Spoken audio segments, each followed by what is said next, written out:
Les décisions gouvernementales relatives à l'état d'urgence sanitaire ont entraîné une interdiction des regroupements et l'obligation de confinement, ce qui a contraint bon nombre d'associations à cesser leurs activités. Les clubs sportifs, les associations de loisirs, les MJC sont autant de structures qui proposent des prestations payantes à des adhérents ou à des usagers. La récente annonce d'une sortie progressive du confinement au 11 mai n'enlève en rien à l'inquiétude qui a grandi chez les responsables associatifs quant aux annulations et au report des activités ou des prestations. Beaucoup invoquent la force majeure pour limiter leurs responsabilités. Mais comment cette force majeure se met-elle en place ?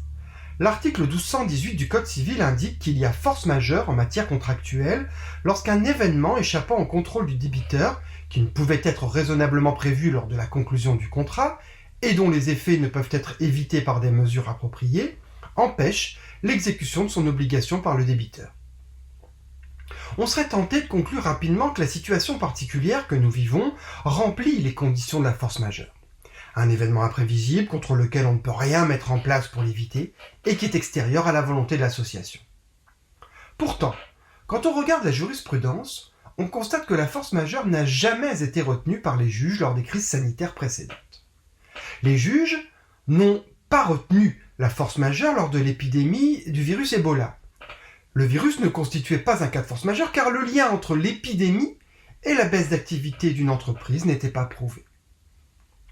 À propos du chikungunya, le juge a considéré qu'en dépit de ses caractéristiques, douleurs articulaires, fièvre, céphalée, fatigue, etc., l'événement n'était pas irrésistible, puisque cette maladie pouvait être soulagée par des antalgiques et que le prestataire pouvait donc honorer son contrat durant cette période.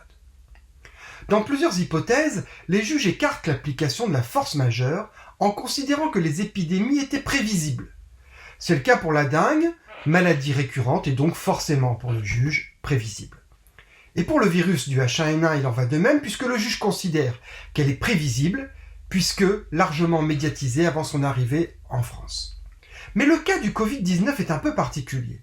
Car au-delà de la maladie, ce sont les décisions gouvernementales d'interdiction de déplacement et de rassemblement qui empêchent la réalisation des activités de l'association.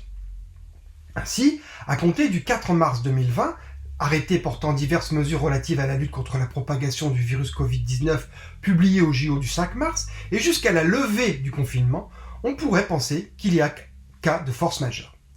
Dans cette hypothèse, plusieurs cas doivent être identifiés. L'activité ou l'événement peut être reporté après la fin du confinement. Exemple, les cours de yoga, la pièce de théâtre pourront être reportés sans que l'usager ou l'adhérent ne puisse prétendre à des dommages et intérêts.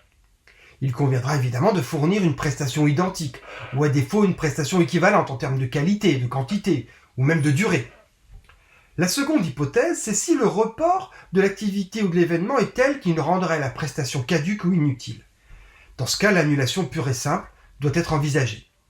Dans cette hypothèse, le contrat sera dit résolu. Ce sera le cas par exemple de la location d'emplacement pour le marché aux fleurs de printemps organisé par l'association locale. En résumé, tout ce qui peut être reporté devra l'être. Mais, dans un cas comme dans l'autre, les adhérents ou les usagers de l'association pourront être remboursés de tout ou partie de ce qu'ils ont versé pour la prestation qui a été annulée. L'indemnisation sera réalisée par l'association elle-même ou par sa compagnie d'assurance si celle-ci a souscrit une telle garantie, comme l'indiquent les articles 1352 et suivants du Code civil.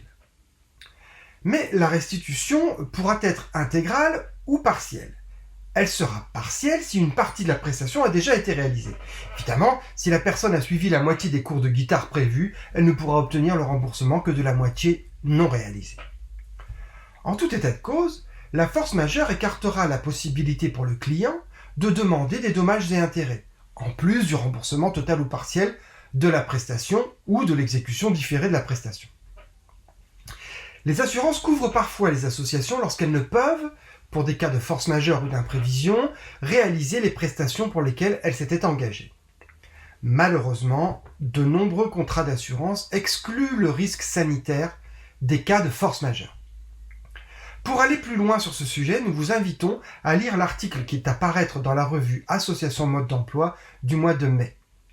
En attendant, prenez soin de vous.